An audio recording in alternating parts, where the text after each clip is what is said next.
अस्सलामु अलैकुम वरहमतुल्लाहि वबरकातुहू। अल्हम्दुलिल्लाहि रब्बिल आलमीन वस्सलातु वस्सलामु अला सय्यिदिल अंबियाइ वल मुरसलीन व अला आलिहि व अस्हाबिहि अजमईन अम्मा बअद फ़अऊज़ु बिल्लाहि मिनश शैतानिर रजीम बिस्मिल्लाहिर्रहमानिर्रहीम ज़हरल फ़सादु फ़िल बर्रि वल बहरि बिमा कसबत ऐदिन्नास लियुज़ीक़हुम बअज़ल्लज़ी अमिलू लअल्लहुम यरजिऊन। सदक़ल्लाहुल अलियुल अज़ीम व सदक़ रसूलुहुन नबियुल अमीनुल मुख्तारुल करीमुर रऊफ़ुर रहीम। लायक सद-ए-एहतराम मुअज़्ज़ज़ व मुकर्रम उलमाए किराम, हुफ़्फ़ाज़ इज़ाम, मुबल्लिगीन सुन्नी दावत इस्लामी, हाज़िरीन व हाज़िरात महफ़िल, आइए हम और आप मिलकर इंतहाई एहतराम व अक़ीदत के साथ हुज़ूर सय्यिदुल मुरसलीन ख़ातमुल अंबिया शफ़ीउल मुज़निबीन रहमतुल लिल आलमीन ख़ातमुल मासूमीन राहतुल आशिक़ीन सल्लल्लाहु तआला अलैहि व आलिहि व अस्हाबिहि व बारक व सल्लमा की बारगाह में अपनी ग़ुलामी का सबूत दें और जिस तरीक़े से मैं पढ़ाऊँ मेरे साथ मिलकर हुज़ूर दिल के साथ नज़राने महब्बत पेश करें। अस्सलातु वस्सलामु अलैका या रसूल अल्लाह, अस्सलातु वस्सलामु अलैका या हबीब अल्लाह,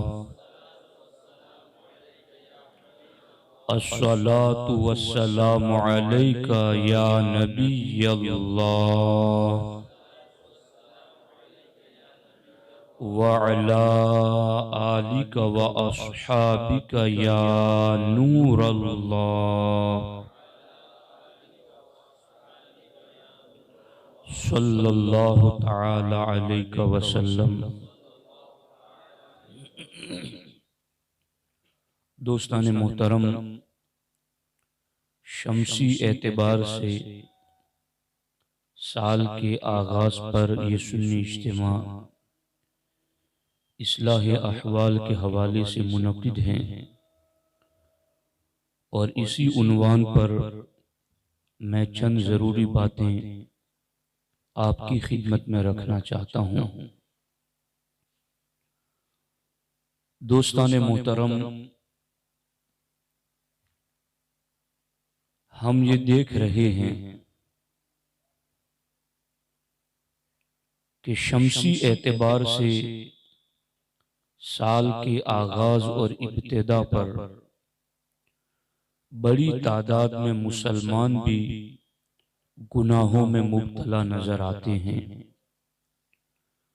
अपने इलाके में या अपने इलाके से निकलकर बाहर किसी और जगह जहां उन्हें अपने इलाके का कोई बंदा देख न सके और वो गुनाहों के लिए मुख्तलिफ तदबीरें सोचते हैं और मुख्तलिफ जगहों पर जाकर वो गुनाहों के जरिया अपने नफ्स की तस्कीन करते हुए नजर आते हैं। वो ये समझते हैं कि गुनाह कर लेने से तबीयत पर क्या असर पड़ता है, हम अपनी मर्जी के मुताबिक जो चाहे कर लें, इससे कोई फर्क और असर नहीं पड़ता। लेकिन आज के इस सुन्नी इज्तिमा में मैं आपको ये बताना चाहता हूँ कि इस्लाम इस हवाले से हमारी क्या रहनुमाई फरमाता है। अल्लाह के रसूल सल्लल्लाहु अलैहि वसल्लम ने इरशाद फरमाया, कुल्लु अमरिन ज़ीबालिन ला युफ्तहु बिज़िक्रिल्लाह फहुवा अक़ता व क़ाल अबतर।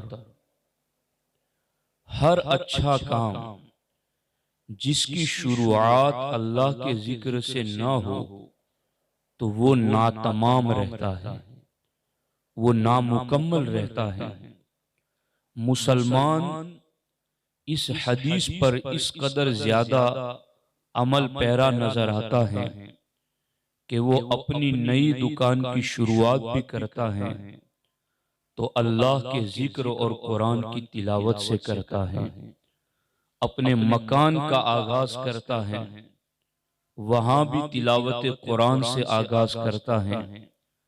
गर्ज के अपनी जिंदगी के मुख्तलिफ मौके में जब वो किसी अच्छे काम की इब्तिदा करता है तो वो अल्लाह के जिक्र से, अल्लाह की याद से अपने उस नए काम का आगाज करता है। और दर हकीकत जो इस तरीके पर अमल करता है वो उस अच्छे काम में बरकतें हासिल करता है, वो अपने नफा की तरफ बढ़ता है और दुनिया और आखिरत में उस अच्छे काम के आगाज पर वो नफा बख्श तिजारत का मुस्तहिक बन जाता है। दोस्तान मोहतरम, जिस तरीके से अच्छे काम के आगाज पर हमें ये कहा गया कि तुम अल्लाह के जिक्र से उसका आगाज करो, इसी तरीके से हमारे नबी अलैहिस्सलाम ने फरमाया इफ्तहू अला सिबियानिकुम बिकलिमति ला इलाहा इल्लल्लाह, कि जब तुम्हारे बच्चे बोलना शुरू करें तो उसकी जुबान पर पहला लफ्ज तुम अल्लाह जारी करवाओ, और ज्यादा बोलना शुरू करे तो तुम उसकी जुबान पर कलमे तैयबा ला इलाहा इल्लल्लाह पढ़ाओ। एक तो बोलने की इब्तिदा पर अल्लाह और कलमे तैयबा की तलकीन का हुक्म दिया गया, और पहली हदीस में कहा गया कि अच्छे काम का आगाज अल्लाह के जिक्र से हो तो वो पाए तकमील तक पहुंचता है, वो अपनी मंजिल तक हुस्न खूबी के साथ पहुंचता है। तो जिंदगी में बोलने की इब्तिदा पर हमारे आका अलैहिस्सलाम ने कहा कि तुम अल्लाह और ला इलाहा इल्लल्लाह के जरिया अपने बच्चों की जुबान पर कलमा जारी करा के उसके बोलने की इब्तिदा कराओ। और फिर हमारे नबी अलैहिस्सलाम फरमाते हैं जब यही मुसलमान जब मौत के पंजों में हो, सकरात नज़ा के लम्हात में हो, तो फिर हमारे नबी फरमाते लक़िनु मौताकुम बिला इलाहा इल्लल्लाह, कि अब जब उसके इंतकाल का वक्त करीब आ गया तो अब तुम उसके करीब बैठ करके खुद बुलंद आवाज से कलमे तैयबा का विर्द करो। हमारे आका अलैहिस्सलाम फरमाते हैं मन काना आखिरु कलामिही ला इलाहा इल्लल्लाह दखलल जन्नह, कि जिसकी जिंदगी का आखिरी कलाम ला इलाहा इल्लल्लाह हो गया वो जन्नत में दाखिल हो गया। आप देखें आगाज में भी जब बोलना चाहता था तो कलमे तैयबा, इंतहा में भी जब अब जुबान हमेशा के लिए दुनिया में बंद हो जाएगी यहां भी कलमे तैयबा। हमारे आका इससे अपनी उम्मत को ये पैगाम देना चाहते हैं कि तुम किसी चीज का आगाज करो या इंतहा करो, तुम मुसलमान हो, तुम दहरियत परस्त नहीं हो, तुम एथीइज्म के मानने वाले नहीं हो, तुम ला मजहबियत के शिकार नहीं हो, तुमने मेरा कलमा पढ़ा है, तुम मुसलमान हो, तुम अल्लाह को वहदहु ला शरीक मानते हो, तुम मुझे रसूल और आखिरी नबी मानते हो, तो फिर मेरा तुम्हें हुक्म है कि तुम जब भी किसी अच्छे काम की शुरुआत करो तो अल्लाह के जिक्र से करो, और उसकी इंतहा भी करो तो अल्लाह के जिक्र से करो। बाज़ाब्ता हमारे नबी अलैहिस्सलाम ने इरशाद फरमाया जिसकी जुबान पर निकलने वाला पहला कलमा कलमे तैयबा हो और आखिरी कलमा भी कलमे तैयबा हो, तो आगाज और इंतहा, इब्तिदा और इंतहा अगर इस तरह अल्लाह के जिक्र से हो तो दरमियान को अल्लाह अपने फजल से माफ फरमा देता है। तो अब ये हमारी जिंदगी में शमसी साल 2023 की इब्तिदा हुई और 2022 की इंतहा हुई। इस मौके पर सुन्नी दावत इस्लामी ने ये इज्तिमा रख करके हर मुसलमान तक ये पैगाम पहुंचाने का एहतमाम किया कि हमें भी अपनी जिंदगी के शमसी साल की इंतहा भी अल्लाह के जिक्र से करनी है और उसकी इब्तिदा भी अल्लाह के जिक्र से करनी है। अगर इस तरीके से आगाज और इंतहा अल्लाह के जिक्र से होगा तो जिंदगी पुरसुकून गुजरेगी, जिंदगी बामकसद होगी, जिंदगी हुस्न खूबी के साथ अपनी मंजिल तक पहुंचेगी। लुत्फ उठाना है जिंदगी का, बरकतें लेनी है जिंदगी में, अल्लाह की रहमतों को हासिल करना है तो उसका यही एक तरीका रखा गया कि आगाज और इंतहा पर अल्लाह का जिक्र करो तो यूं तुम्हारी जिंदगियां रहमतो बरकत के एतबार से पुरनूर जिंदगियां हो जाएंगी। इसलिए याद रखना ये है हमारा एक आखिरी हतमी और अटल फैसला कि आगाज और इंतहा पर हमें अल्लाह का जिक्र करना है और उसकी बरकतें फिर दरमियान में भी हासिल करनी है। अगर इस तरह से न किया गया और गुनाह की तरफ आगे बढ़ गए और बस ये समझा कि ये तो नया साल आने वाला है, हमारा शुगल है, हमारा शौक है, हमारी तबीयत की तफरी है, हम जो चाहे करें और जैसे रहें, तो याद रखना ये जो अलाएं बलाएं आसमान और जमीन से इंसानों पर टूट पड़ी हैं, गुनाह का इसमें कितना ज्यादा असर है। अल्लाह जल्ला मजदुहुल करीम कुरान मजीद में इरशाद फरमाता है, ज़हरल फसादु फिल बर्रि वल बहर बिमा कसबत अयदिन नास, कि आसमान जमीन और समंदरों में जो कुछ भी फसाद और बिगाड़ पैदा हुआ, बिमा कसबत अयदिन नास, ये लोगों के हाथों की कमाई है। तफसीर रूहुल बयान में यहाँ लिखा गया बिमा कसबत अयदिन नास की तफसीर में बिशुउमिल मासी, कि ये समंदर में और खुश्की पर जो फसाद और बिगाड़ पैदा हुआ ये गुनाहों की नहुसत की वजह से, ये गुनाहों के बुरे नताइज और असरात की वजह से ये जमीन पर और समंदर में फसाद जाहिर हुआ। फिर इसको आगे उन्होंने और ज्यादा वाज़ेह किया और बाज़ाब्ता इस बात को इन्होंने निशानदही की कि सबसे पहला जमीन पर फसाद कब और क्यों जाहिर हुआ, सबसे पहला समंदर में फसाद कब और क्यों जाहिर हुआ। फसाद का माना है बिगाड़, फसाद का माना है तबाही। चूंकि आज हर इंसान अगर वो गैर मुस्लिम भी हैं वो भी ये चाहता है कि फसाद और बिगाड़, तबाही और हिलाकत से अपने आप को और अपनी कौम को बचाएं।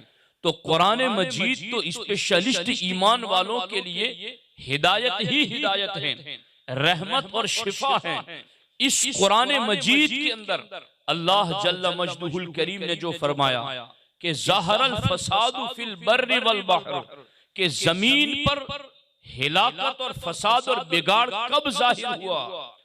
तफसीर रूहुल बयान में अल्लामा इस्माइल हक़ी अलैहि रहमा इस सिलसिले में इरशाद फरमाते हैं कि हजरत आदम अलैहिस्सलाम के दो बेटों में से एक बेटे का नाम काबिल था और दूसरे का नाम हाबिल था। काबिल ने हाबिल को कत्ल कर दिया, ये जमीन पर पहला गुनाह था और इस गुनाह की नहुसत में जमीन के ऊपर सबसे पहले फसाद जाहिर हुआ। और दूसरा, समंदर के अंदर फसाद कब जाहिर हुआ। अहले सुन्नत की मसाजिद में हर जुमा को सूरह कहफ की तिलावत होती है, इस सूरत को पढ़ा जाता है और सुना जाता है। उसमें हजरत मूसा और हजरत खिजर का जो वाकया है कि आप समंदर में एक कश्ती में बैठ करके सफर करने लगे, हजरत खिजर अलैहिस्सलाम ने कश्ती के तख्तों को तोड़ना शुरू कर दिया। हजरत मूसा ने कहा इसने हमारे पास से सफर का जो उजरत और इसकी कीमत है वो भी नहीं वसूल की, फिर भी आपने इसकी कश्ती के तख्ते तोड़ दिए। हजरत खिजर अलैहिस्सलाम ने कहा, दर हकीकत समंदर के उस किनारे जलंदी नाम का एक बादशाह है जो खूबसूरत कश्तियों को देखता है तो गसब कर लेता है, हथिया लेता है। मैंने इसको ऐबदार इसलिए कर दिया है ताकि जिन्होंने हमारी कश्ती में, जिन्होंने अपनी कश्ती में हमें बिठाया है, उनकी कश्ती गसब से महफूज हो जाए, हथियाले कोई इससे बच जाए, इसलिए मैंने इसे ऐबदार कर दिया है। तफसीर रूहुल बयान में अल्लामा इस्माइल हक्की फरमाते हैं कि समंदरों के अंदर जो फसाद पैदा हुआ है वो सबसे पहला उस वक्त हुआ जब जलंदी बादशाह ने कश्तियों को गसब करना शुरू कर दिया। तो ये एक गुनाह था जिस गुनाह की वजह से समंदर में फसाद पैदा हो गया। अब आप मुझसे पूछ सकते हैं कि इस फसाद की क्या सूरत थी, इस फसाद, हिलाकत और तबाही की क्या शक्ल सूरत थी कि जमीन पर काबिल ने हाबिल को कत्ल तो कर दिया मगर बिगाड़ किस शक्ल में पैदा हुआ। चूंकि आज लोग ये कहते हैं कि ये जो तंगी और मंदी है और ये जो दुकाल का एक मौसम नजर आ रहा है और ये महंगाई और इस तरह के और सारे हालात, तो ये तो ऊपर से करेंसी का मामला, ये यूं मामला, ये तू मामला। लेकिन अहले ईमान, वो जिनका रिश्ता कुरान के नूर से जुड़ा हुआ नहीं है, वो अजीब अजीब किस्म की बातें करें, माने और गुमराहियों में भटकें। लेकिन जिनके लिए कुरान को पेशवा बनाया गया है, उन्हें तो अपनी जिंदगी में हर दम कुरान को निगाहों के सामने रखना है। अब यहाँ मैं आपको बताना चाहता हूँ कि काबिल के हाबिल को कत्ल करने वाले गुनाह के जुर्म में जो फसाद पैदा हुआ, जलंदी बादशाह के कश्तियों को गसब कर लेने के गुनाह की नहुसत में जो समंदरों में फसाद जाहिर हुआ, इन दोनों फसादों की सूरत क्या थी, वो किस शक्ल में फसाद जाहिर हुए, वो उस फसाद की नौइयत क्या थी, वो बिगाड़ और तबाही किस शक्ल में पैदा हुई। ध्यान से सुनना। तफसीर रूहुल बयान ही में अल्लामा इस्माइल हक्की ने इस रिवायत को जिक्र किया है, ला याति इब्नु आदम मिन शजरतिन इल्ला वजद अलैहा मुस्मिरतन, के समंदर में और जमीन पर इन दोनों गुनाहों से पहले क्या मामला था। जमीन पर जब तक काबिल के कत्ल का जुर्म नहीं हुआ था और समंदर में जलंदी बादशाह के कश्तियों को गसब करने वाला गुनाह नहीं हुआ था, उस वक्त तक हालात कितने अच्छे थे। फरमाते जब भी इंसान किसी दरख्त के पास आता था तो हर दरख्त को वो फलदार पाता था और किसी दरख्त पर कांटे नहीं थे जो उसको चुभे और उसको लगे और तकलीफ दे। हर दरख्त कांटों से पार और हर दरख्त फलदार और हर दरख्त सायादार, कि इंसान जिस दरख्त के पास आए उसे साया भी मिले, उसको फल भी मिले। और आगे मामला ये था कि समंदरों का पानी ये मीठा था, किसी समंदर का पानी खारी नहीं था। और आलम ये था कि कोई दरिंदा जानवर किसी जानवर पर हमला नहीं करता था, बल्कि उनकी गिज़ाएं अपनी जुदा थी। कोई किसी पर हमला करता और जुल्म करता नजर नहीं आता था। समंदर के अंदर भी पानी मीठा था गुनाह से पहले। जमीन के ऊपर हर दरख्त फलदार, हर दरख्त सायादार, और कोई जानवर किसी जानवर को हिलाक नहीं करता था।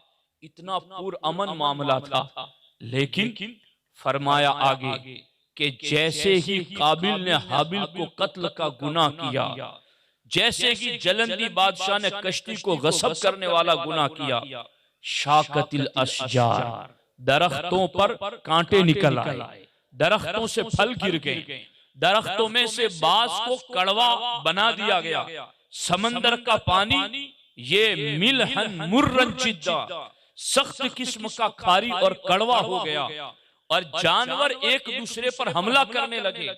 यहाँ तक के एक नबी को रास्ता चलते हुए कांटा उनके दामन से उलझ गया तो उन्होंने उस कांटे को डांट डपट पिलाई कि तू मेरे ही दामन से उलझ गया, मुझी को लग गया। तो उस कांटे ने जवाब देते हुए कहा, ला तलअननी, आप मुझे लान तान न करें, इन्नी ज़ुहुरतु बिशुऊमी ज़ुनूबिल आदमीयीन। उसने कहा मुझे आप लान तान न करें, मेरा तो यानी कांटा कहता है कि मेरा तो वजूद ही नहीं था, मैं तो लोगों के गुनाहों की नहुसत की वजह से पैदा किया गया। तो आप गौर करें कि ये जो हमारी जिंदगियां तंग होती जा रही हैं, ये जो हमारे बीवी बच्चों के मामलात, पड़ोसियों के मामलात, रिश्तेदारों के मामलात, रिस्क के मामलात और जिंदगी में सुबह से शाम तक हजारों किस्म के मामलात जो हमें हल होते हुए नजर नहीं आते, क्या आपको नहीं लगता है कि ये गुनाहों की नहुसत का असर है, ये बदआमालियों की नजिस असरात का नतीजा है? और याद रखना ये कि सालिहीन भी कुछ रहते हैं कौम में, वो तो गुनाह नहीं करते हैं, मगर वो जो कहा जाता है कि गेहूं के साथ घुन भी पिस जाता है, तो आगे मामलात उनके लिए भी कितने खतरनाक हो जाते हैं। अल्लाहु अकबर, अल्लाहु अकबर, अल्लाहु अकबर। उम्मुल मोमिनीन आयशा सिद्दीका रज़ी अल्लाह ताला अन्हा से रिवायत है, अल्लाह के रसूल अलैहि सलाम ने इरशाद फरमाया कि जब लोग गुनाहों में मुब्तला हो जाएंगे तो अल्लाह जल्ल मजदुहुल करीम उन पर मुसीबतें डाल देगा, अल्लाह रब्बुल इज्जत उनको आजमाइशों में मुब्तला कर देगा। तो माँ आयशा सिद्दीका ने पूछ लिया, हुजूर आपकी उम्मत में तो सालिहीन भी हैं, आपकी उम्मत में तो नेक पारसा परहेजगार लोग भी हैं, तो क्या वो जो मुसीबतें आएंगी तो सिर्फ बुरों पर आएगी या जो नेक लोग हैं उन पर भी आएगी? क्या वो जो गुनाहों की नहुसतों में घिरे हुए हैं वही हिलाक होंगे या नेक लोग भी तबाही का शिकार हो जाएंगे?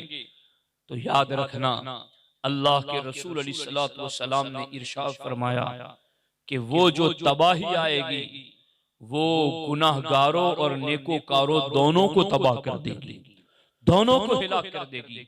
हाँ, आगे सरकार ने ये फरमाया कि हिलाकत तो दोनों की साथ हो जाएगी, फिर आगे जो हश्र होगा, मरने के बाद का मामला होगा, वो यकसा नहीं होगा, वो एक जैसा नहीं होगा। सुम्मा तुबअसून अला नियतिकुम, फिर हिलाकत तो गुनाह की नहुसत में सब नेकोकार बदकार सबकी हो गई, फिर बाद में उनके साथ मुआमला उनकी नीयतों के एतबार से होगा। अगर वो नेकोकार था तो नेकों वाला मामला होगा, बदकार था तो बदकारों वाला सलूक होगा।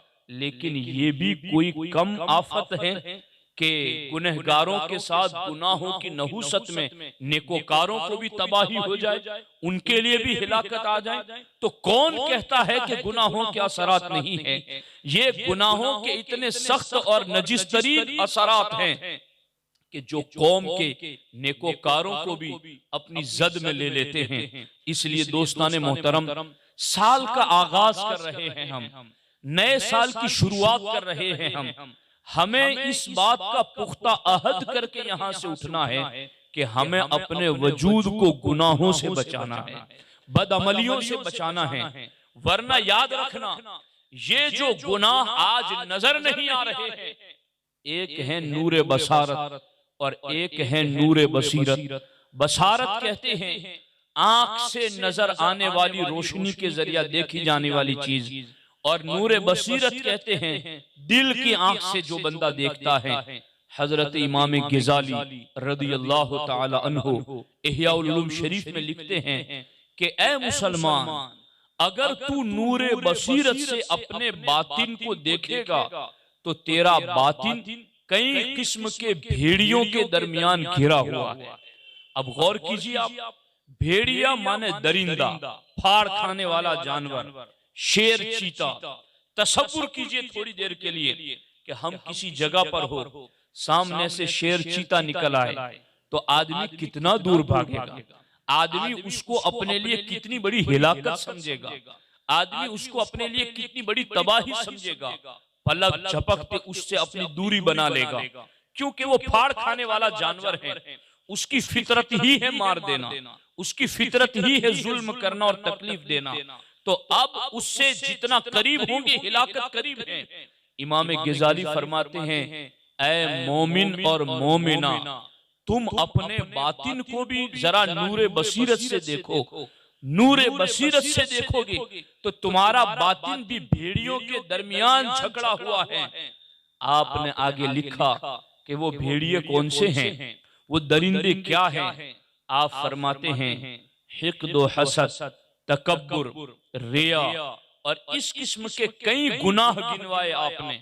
और उन गुनाहों को गिनवाने के बाद आपने इरशाद फरमाया, हर गुनाह एक दरिंदा है जो तुम्हारे बातिन को नोच रहा है, तुम्हारे बातिन को तबाह करना चाहता है, तुम्हारे दिल और तुम्हारी रूहानियत को हिलाक करना चाहता है। इमाम गिजाली फरमाते हैं, जिस तरह तुम दरिंदों से दूर रहते हो ताकि तुम्हारा जिस्म बच जाए, इन गुनाहों के दरिंदों से भी दूर रहो ताकि तुम्हारा बातिन बच जाए, तुम्हारी रूहानियत बच जाए, तुम्हारे कल्ब और रूह के ऊपर उसका गलत असर मुरत्तब ना हो। और आगे इमाम गिजाली क्या फरमाते हैं, इमाम गिजाली फरमाते हैं, अगर आज तुम्हें नजर नहीं आ रहा है, चूंकि लोगों की जाहिरी आंखें नहीं देख पाती हैं और लोग जिनकी जाहिरी आंखें देख नहीं पाती हैं वो बात करते हैं कि हमें तो कोई असर दिखता ही नहीं है। तो वो निगाह भी तो हो कि जिससे देखा जाए, और अगर वो निगाह होती तो ये बात ही ना होती कि हमें असर नहीं दिखाई देता। तो आप गौर फरमाएं, इमाम गिजाली फरमाते हैं, अगर तुम नूरे बसीरत से देखोगे तो ये सब कुछ नजर आएगा, और अगर आज तुम्हें ये चीजें नजर नहीं आती है तो इमाम गिजाली ने एक हदीस का मफहूम यहाँ कोट किया और आपने फरमाया, तुम कब्र में जाओगे तो तुम्हारे गुनाह इन्हीं दरिंदों की शक्ल में तब्दील हो जाएंगे, और कब्र में कहीं सांप की शक्ल में, कहीं बिच्छू की शक्ल में, कहीं फाड़ खाने वाले दरिंदों की शक्ल में ये गुनाह तुम्हारी कब्र में आ जाएंगे।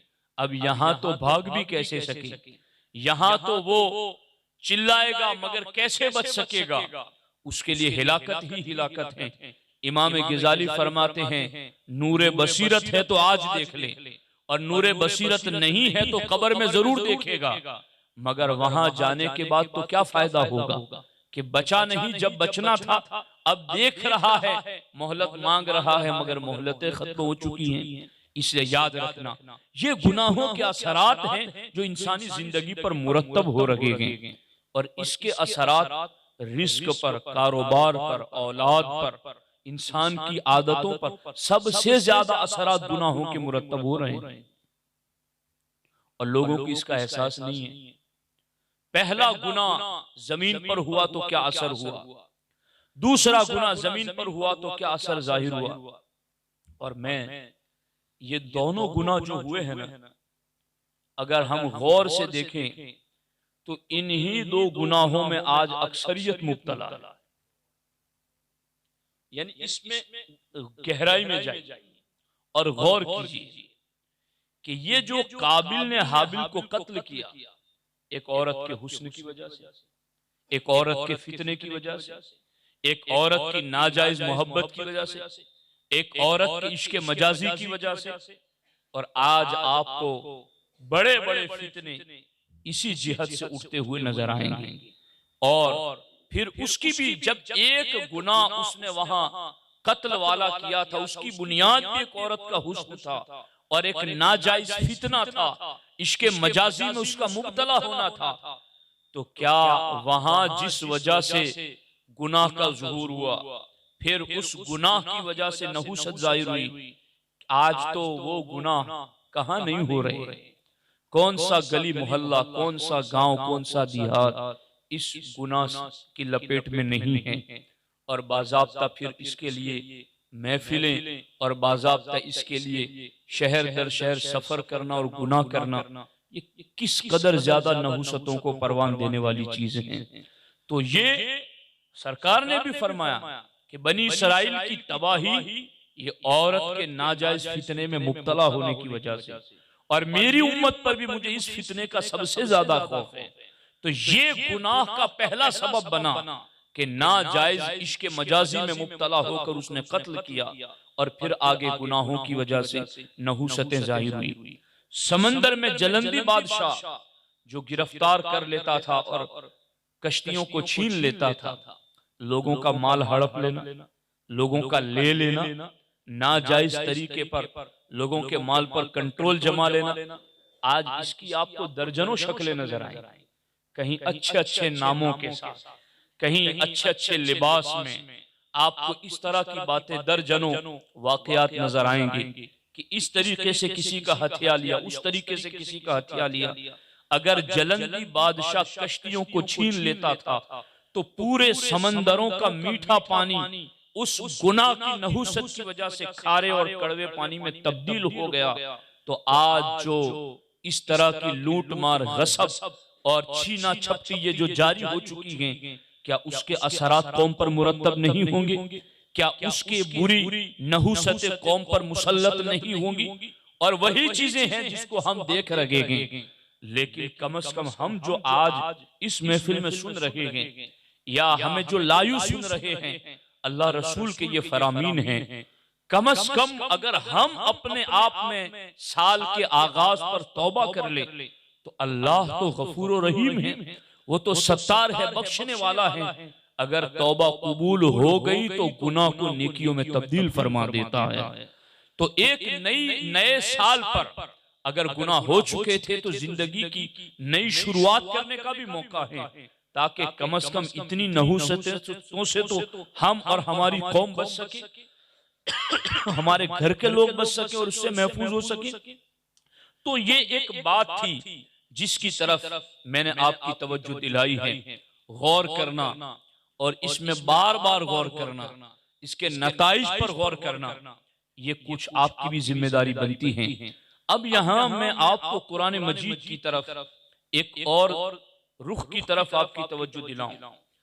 बनी इसराइल के बारे में अल्लाह जल्ल मजदुहुल करीम ने कुरान में फरमाया कि ये गुनाहों के असरात कितने ज्यादा होते हैं, वो मैं आपको बताना चाहता हूं। वजअल मिनहुमुल क़िरदत वल खनाज़िर, अल्लाह रब्बुल इज्जत इरशाद फरमाता है कि इन बनी इसराइल में से ही बाज थे जिन्हें हमने सूरत मस्ख करके सुवरों की सूरतों में तब्दील कर दिया, और इन्हीं में से बाज थे जिनकी सूरत मस्ख करके हमने बंदरों की शक्ल में तब्दील कर दिया।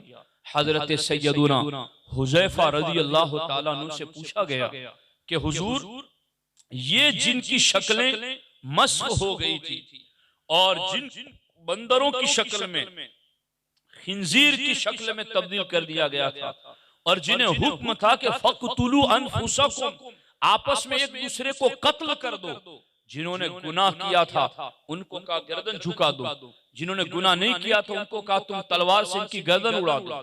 तो पूछा गया हजरत हुज़ैफा से कि क्या उन्होंने दीन छोड़ दिया था जिसकी वजह से उन पर ये बलाएं आ गई? क्या उन्होंने कलमा छोड़ दिया था जिसकी वजह से उन पर ये आफतें और आजमाइशें आई? आखिर उन्होंने क्या जुर्म किया था, दीन छोड़ने वाला या कोई और किया था?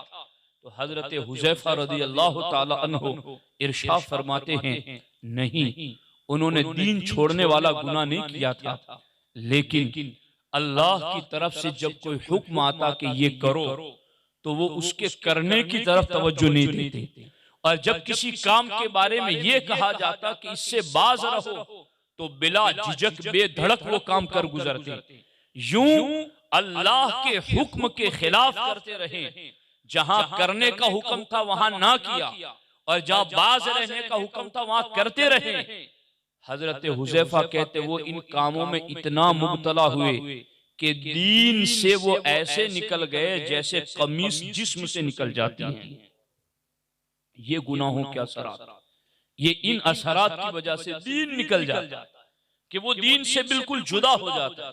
यानी आज तो हम आसान समझते हैं ना, खयानत कर ले, डंडी मार ले, नाप तोल में कमी कर दे, ये गांव का रहने वाला नावाकिफ है, इसकी जहालत का फायदा उठा लें।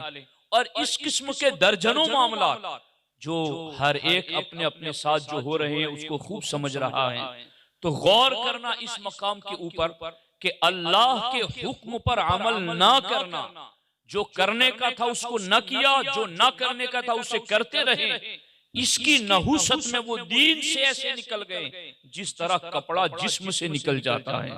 और यूं फिर उसके बाद वो खिंजीरों में तब्दील कर दिए गए, फिर बंदरों में तब्दील कर दिए गए, फिर उन्हें कत्ल का हुक्म दिया गया। ये तबाही हजरत हुज़ैफा कहते हैं गुनाहों की वजह से आई, बदअमलियों की वजह से आई। अगर आज हम अपने सरों के ऊपर देखें कि जो कुछ आफतें हम पर मुसल्लत हैं, खौफ की आफत, पता नहीं कल क्या होगा, और मंदी की आफतें, और इसके साथ साथ औलाद की नाफरमानी के मामला, बीवियों के नाफरमानी के मामला, और इस किस्म के घरेलू दर्जनों मामलात हैं, तो क्या हमें एहसास नहीं होता बेसबब शुउमिल मासी के गुनाहों की नहुसत का नतीजा है, गुनाहों की नहुसत का असर है। इसलिए साथियों, दो चीजें हैं, एक है नेकी करना और एक है गुनाह से बचना। इन दोनों में असल है गुनाह से बचना।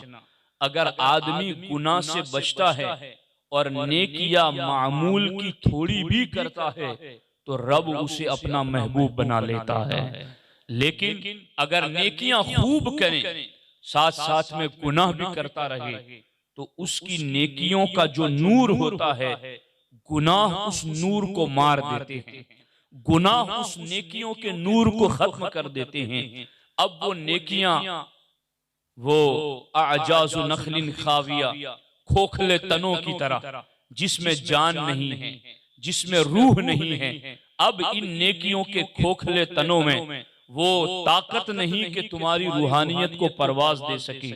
इसलिए दोस्तों, हमें इस बात का एहसास है कि कल तक एक सफ होती थी, आज 4 सफ़ें होती हैं। कल तक पूरे गांव में से कोई एक हज और उम्रा के लिए जाता, आज गली गली से हज और उम्रे के लिए जा रहे हैं। नेकियां ज्यादा हो रही हैं, इसमें कोई शक नहीं है, मगर क्या इस बात से आप बेखबर हैं कि गुनाह भी उतनी तेजी के साथ हो रहे हैं, गुनाह भी इतने ज्यादा हो रहे हैं। हुजूर शारह बुखारी ने नुज़हतुल कारी में इस बात को लिखा है कि जहां नेकियों के बाद गुनाह होते हैं तो वो गुनाह उसकी नेकियों की परवाज खत्म कर देते हैं, उसकी नेकियों की रूहानियत खत्म कर देते हैं। मैं आप सबको जानता हूं, आपको सालों से आप अल्हम्दुलिल्लाह पाबंद लोग हैं, बचते हैं, गुनाहों से बचने की कोशिश करते हैं, नेकियों के मामले में नमाजों के पाबंद हैं। लेकिन मेरे साथियों, हमारे बहुत सारे मामला जिंदगी के ऐसे हैं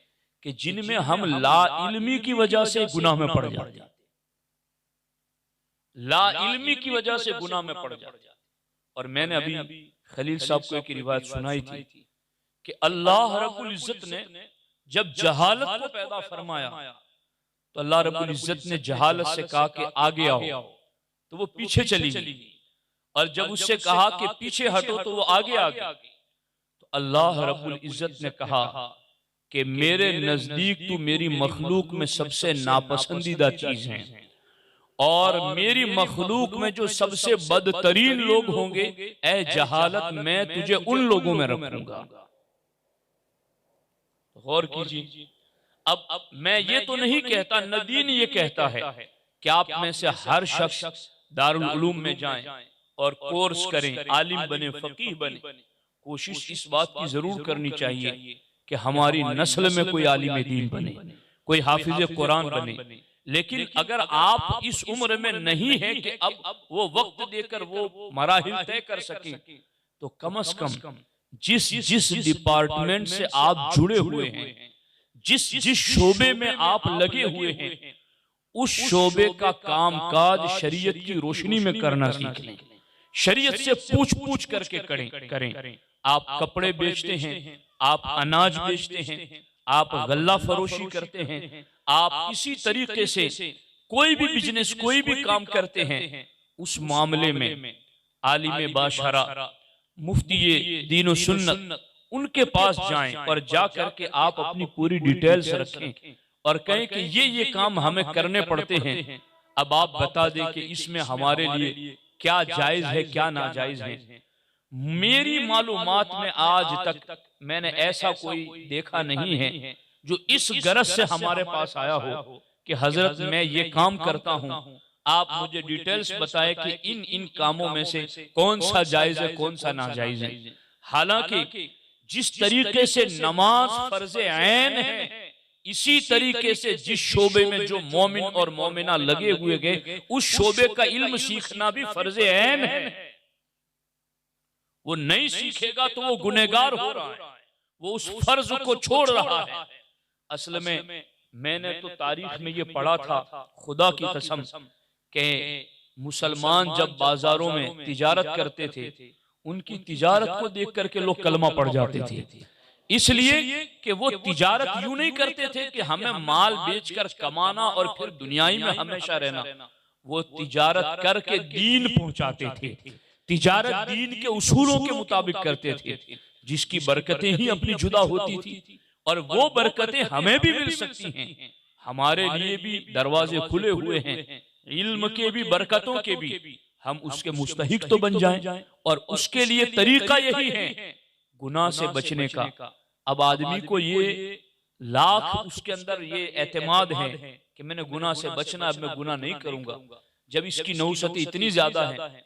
बाज़ाब्ता मैंने हदीस पाक में यहाँ तक पढ़ा, हालांकि उसकी तफसीर देखना बाकी है, लेकिन मैं वो सिर्फ लफ्ज बता देता हूँ आपको कि इस किस्म के गुनाहों के बारे में यहाँ तक हुक्म है कि लानत उन पर पड़ती है तो उनकी 7 पुश्तों तक पहुंचती है। अब इससे क्या मुराद है वो मैं फिर कभी इंशाअल्लाह आपको अर्ज करूंगा, लेकिन जाहिर लफ्ज भी अगर हम समझे तो ये कोई कम बात है। खैर की तौफीकी अगर छीन ली जाए हमारी नस्लों के पास से भी, तो ये किस कदर ज्यादा हमारे लिए हिलाकत और तबाही वाली बात है।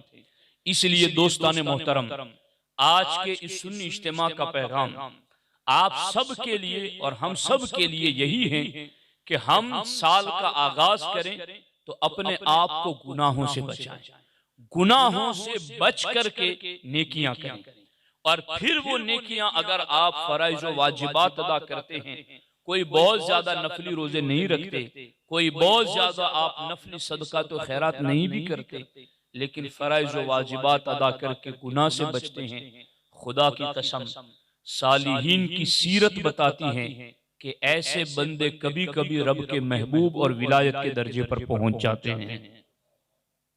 इसलिए इस चीज की तरफ हमारी तवज्जो होनी चाहिए। मैं एक बात बताऊं, हजरत सैयदना अता रज़ी अल्लाह ताला अन्हु फरमाते हैं कि मैं एक आबिदीन की जमात के साथ सफर पर निकला तो मैंने उनको यूं पाया कि वो इस कदर ज्यादा इबादत करने वाले थे कि उनकी आंखें धंस चुकी थी, उनके जिस्म खरबूजों के छिलकों की तरह कमजोर थे और बिल्कुल उनके जिस्म पर रियाजत और मुजाहिदात के असरात थे। जब उनके साथ चलते चलते हम एक जगह से गुजरे तो एक आबिद को देखा कि वो बेहोश होकर कश खाकर गिर गया, और जब वो बेहोशी में जमीन पर गिरा तो हमने देखा कि ठंडी के मौसम के बावजूद उसकी पेशानी से दहशत और खौफ की वजह से पसीना निकल रहा था। उसे होश आया तो हमने पूछा कि इस जगह पर तुम्हारे बेहोश होने की क्या वजह है, तुम क्यों बेहोश हो गए, क्या हुआ, और इतना पसीना खौफ की वजह से निकल रहा था। का किसी जमाने में मैंने इस जगगह कोई गुनाह कर दिया था, इस जगह पर आते आते मुझे वो गुनाह याद आ गया और मुझ पर बेहोशी तारी हो गई। और कीजिए आप कि सालिहीन का मामला ये था कि गुनाह वाली जगह से गुजरते, गुनाह को याद करते तो ऐसे कांप जाते थे। आज लोग गुनाह के लिए जगह ढूंढ रहे हैं, गुनाह के लिए प्लान कर रहे हैं, वो गुनाह वाली जगह याद आ जाने पर इतना खौफ कर जाते थे। और हाजी हज करने के लिए जाते हैं तो एक वादी आती है, वादी मुहस्सर, हुक्म है कि वहां तेजी के साथ गुजर जाए, वहां ठहरे नहीं, आहिस्ता न चले, तेजी के साथ गुजर जाए। ऐसा क्यों है? इसलिए कि उस जगह पर एक गुनाहगार कौम पर अजाब नाजिल हुआ था। तो गुनाहों की नहुसत वाली जगह है, वहां ज्यादा देर तक न ठहरो, वहां से तेजी के साथ निकल जाओ। अल्लाह। एक गजवे में अल्लाह के रसूल अलैहिस्सलाम अपने सहाबा के साथ तशरीफ फरमाए, पानी नहीं था, एक कुएं पर गए और वहां से पानी निकाला गया, आटा गूंदा गया। हुजूर अलैहिस्सलाम ने पूछा कि ये पानी तुम कहां से लाए? कहा हुजूर हमने इस कुएं से निकाला है। कहा ये आटा और ये पानी दोनों फेंक दो, इसलिए कि यहाँ से फला अजाब पाने वाली कौम ने पानी पिया था, कहीं उसकी नहुसतों के असरात तुम पर ना आ जाए। गौर कीजिए कि अल्लाह के रसूल सल्लल्लाहु अलैहि वसल्लम ने किस कदर हमें गुनाहों के असरात से बचने का हुक्म दिया है, और हम में कई ऐसे हैं जिन्हें गुनाह का इल्म ही नहीं है, गुनाह की मालूमात ही नहीं है, बल्कि उन्होंने तिजारत भी, कारोबार भी सब दुनियादारों को ही देखकर सीखा है। उन्हें दीन की रोशनी में कुछ पता नहीं है। उसका नतीजा क्या होता है कि वो जो हालात देख रहे हैं उसके मुताबिक कर रहे हैं और उसको वो गुनाह समझ ही नहीं रहे। और कभी कभी उसको जब गुनाह कहा जाता है तो वो सामने से ही कहते हैं ऐसा कैसे होगा मौलाना, ये चीज भी गुनाह है। तो गुनाह को गुनाह समझे तब तो मोमिन है, मगर गुनाह को गुनाह समझने का तसव्वुर भी खत्म हो जाए, वहां सरकार ने ईमान की बात जिक्र नहीं की। वदालिका अज़अफुल ईमान का लफ्ज सरकार ने वहां जिक्र किया जहां दिल से गुनाह को गुनाह जाने, मगर जहां दिल से भी गुनाह को गुनाह नहीं जानता, आगे उसके ईमान का सिरे से कोई जिक्र ही नहीं है। तो हमें गौर करना है, अपने वजूद को इन गुनाहों की नहुसत से बचाना है, खुद से ही इस चीज का आगाज करना है। और जो जिस तरह से भी जहां कहीं मुब्तला है बाज आ जाए, अपने वजूद पर रहम करें। अजाबात जो है ना हदीसों में जिक्र, उन अजाबात को पढ़ें। ये गुनाह से बचने का एक इलाज है कि बंदा जब नुकसान देखता है ना अपना, उससे दूर रहता है। जहर में उसको नुकसान नजर आता है तो कभी जहर खाने की तरफ जाता है? नुकसान उसको जिस चीज में नजर आता है उससे दूर रहता है। तो गुनाहों की सजाओं को पढ़ो, गुनाहों पर अजाबात को पढ़ो, गुनाहगारों को जहन्नम में जिस शिद्दत के साथ अजाब दिया जाएगा वो रिवायतें पढ़ो। वो सारी रिवायतें हमें गुनाह से दूर करने का सबब बनेगी। इसलिए दोस्ताने मोहतरम, साल के आगाज पर यह सुन्नी इज्तिमा इसीलिए मुनक्किद किया गया कि हम गुनाह से बाज रहें। और मैं खलील भाई से भी एक दरख्वास्त करूंगा कि हो सके तो एक प्रोग्राम ऐसा रखे कि जिसमें ओनली कारोबारी लोग मौजूद हों। मुफ्ती साबिर साहब को आप तलब करें, और पहले भी हुए होंगे लेकिन इस नौइयत के मेरे इल्म में नहीं है कि फिर उन्हें हजरत तरीका बताए तिजारत का, इस्लामी तरीका के लेन देन में, खरीदो फरोख्त में, बोल चाल में, लफ्ज क्या बोलने हैं, कैसे खरीदना है, और उधार का मामला क्या होगा। ये सारे मामलात मुफ्ती शरा की जुबानी हमें समझने चाहिए। और फिर एक मरहला ऐसा हो कि जिसमें आपके सवालात पेश किए जाएं और उसका हल पेश किया जाए। फिर देखना, मैं तो समझता हूं इसकी बरकतें बहुत ज्यादा। जहां गुनाह की नहुसतों का मामला है ना, वहां कोई मस्जिद में बैठा हुआ बंदा नहीं, दुकान में बैठा हुआ बंदा भी अल्लाह के खौफ से कांप जाए और वहां दीन और शरीयत पर अमल करें, तो मैं समझता हूं इसकी ये नेकी भी पूरी कौम के लिए, बलाएं टालने के लिए भी काफी हो सकती है। मैंने हदीस पाक में ये भी पढ़ा है कि किसी कौम में कोई सालेह बंदा होता है तो उसके घर के चारों तरफ 100-100 मकानों से अल्लाह बलाओं को उठा लेता है। तो एक अज़्म करें, एक इरादा करें, गुफ्तगू को बस कानों की लज्जत के लिए नहीं, नीचे भी उतारें, दिल के करीब आने दें। और एक प्यासा पानी को जैसे तलाश करता है, इस तरीके से हमें इल्म को अपनी रूहानी प्यास समझ करके तलाश करना चाहिए। जिस काम में लगे हैं शरीयत की रहनुमाई लें और फिर उसके मुताबिक अमल करेंगे तो इंशाअल्लाह दानिस्ता या गैर दानिस्ता गुनाहों से बचेंगे। और गुनाहों से बचेंगे तो फिर दिल फितरी तौर पर अल्लाह ने साफ रखा है। गुनाह से बचेंगे, थोड़ी नेकियां भी फिर इस सूखी लकड़ियों में आग लगा देगी और फिर इश्क इलाही की आग में ये लकड़ियां जलेगी और फिर कबाब आहू में भी न पाया मजा जो दिल के कबाब में है। और फिर वो चाशनी और लज्जत मिलेगी कि जो इंसान हकीकत में पाना चाहता है, मगर गुनाहों के खौल और मैल और तहें ये हमें नजर नहीं आने देती। इनको छांट दो तौबा के पानी के जरिया और फिर नेकियों की तरफ माइल हो जाओ। अल्लाह करीम की बारगाह में दुआ है, अल्लाह जल्ल मजदुहुल करीम मुझे आपको सबको छोटे बड़े हर किस्म के गुनाह से बचने की तौफीक अता फरमाए और अल्लाह तबारक व तआला हमें नेकियों से मोहब्बत अता फरमाए। अस्सलामु अलैकुम व रहमतुल्लाहि व बरकातहू। इंशाअल्लाह।